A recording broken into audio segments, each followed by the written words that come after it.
Hi, I'm Erika Kulnys, and you are listening to Cigar and Whiskey with Yannick Thériault. Hey folks, it's Nick from TDC Moncton and Cigar and Whiskey, and I've got with you a special treat. This woman is very well traveled. She's had fabulous experiences. In fact, so much so that I can't even begin to give you the list that she's actually participated in, but I'm going to give her the chance to tell us more about what she's done. Here's Erika Kulnys. Hello, Yannick. Thank you for giving us this opportunity because you're busy as heck. You're jumping from one participation to another. So I'll get right to it. You've been in music for how long? Well, I have been writing songs for over 20 years. Okay. And I know that you sing. Mm-hmm. You also play guitar. I play the guitar and the piano. And is it mostly solo in regards to? I'm solo right now. Eventually, I would like to be touring with a rock band. Okay. Your music is fabulous. Thank you so much. That's very kind of you. The CD art and the actual CD, which is called Rise Up, folks. It's not out yet. It's coming out in August, and you're gonna hear on. No, it's out. It was out August. Out last August. Yeah. Okay, so sorry. That's last okay. August 2016.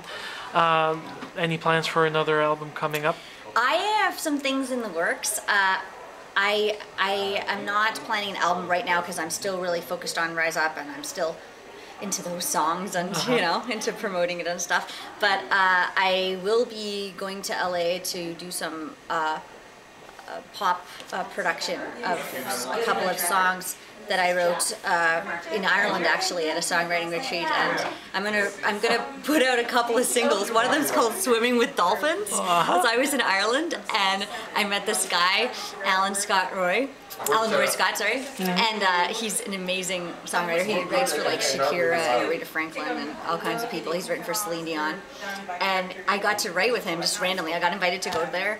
And we were on this little island, and we had to like wake up in the morning and go for a walk and just write a song together. And we were walking on the beach, and there was a dolphin that swims with the people there. And I was like, let's write a song called "Swimming with Dolphins." And then we wrote this like epic, like really like fun pop song, and I've never done that before. And I want to like move into like the pop electronic world as well. I mean, I'll always be a folk singer with my guitar, mm-hmm. but I'm interested in playing with different genres, and my music will be branching out in the future. See, folks, this woman needs no. She's how we would say, she's not a fraidy cat for any new experiences.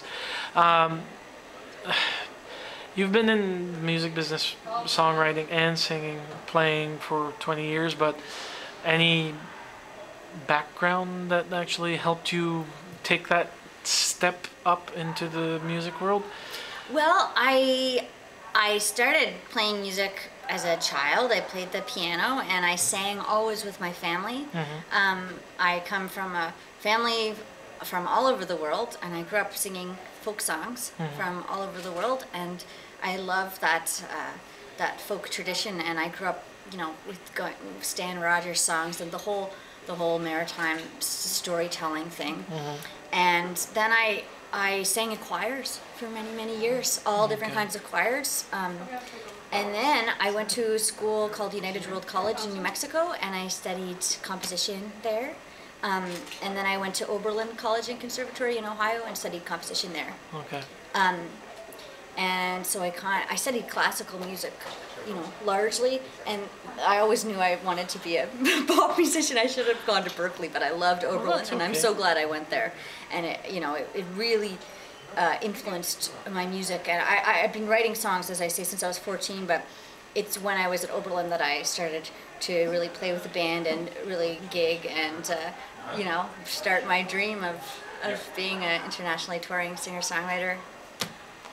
I don't know if that answers your question. Well, yes, it does. It's so international. Out of all the experiences that you've had, is there any one that apart from the one that you just mentioned from Ireland, but is there any particular locale that you went to that has stayed on your heart, your soul, your mind, in any way, shape, or form? Oh, too many to count. I don't even know what to say, but Venezuela, my time in Venezuela was particularly formative, probably because it's when I learned to really speak Spanish and sort of really immersed myself in Latin American culture. And I can't say Latin American culture, but I'll say Venezuelan culture.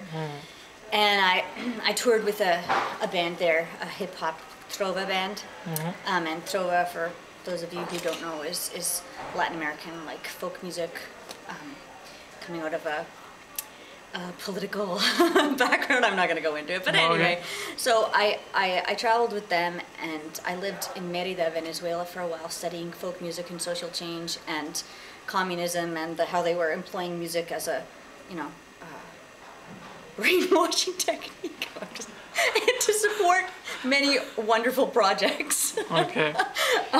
So yeah, that's a place. Mérida, Venezuela has a definitely spot in my heart. It's a beautiful town in the mountains, and I would like to go back there. But unfortunately, that country is in peril at the moment, and my friends who are from there don't even have onions and basic necessities. So hopefully the autocracy will end soon.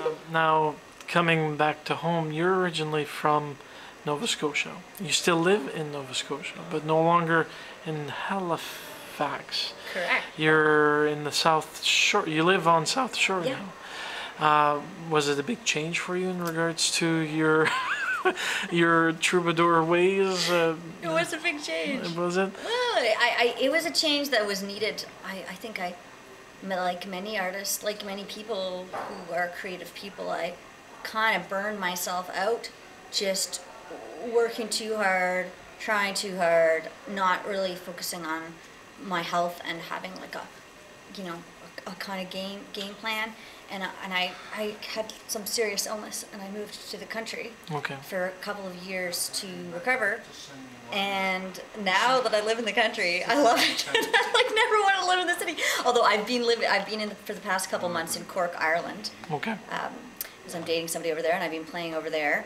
But I do like that city. I actually, I do love cities, but there's something so peaceful about living in the country, and it inspires music. And like a lot of my music recently is inspired by the nature around my house, eagles and lakes and rivers, and my projection of my emotional drama onto them.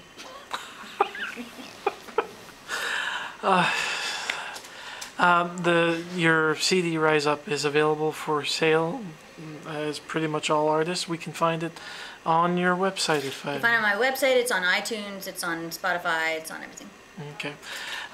Anything you'd like to add before we end the interview? I would just like to add that it's been lovely to meet you both, and having a great time here at the ECMAs, and I'm very thankful for this interview, and I hope everyone listening has a beautiful day, and thank you for supporting music. Well, thank you very much for taking your time from a busy day. Thank you, Yannick.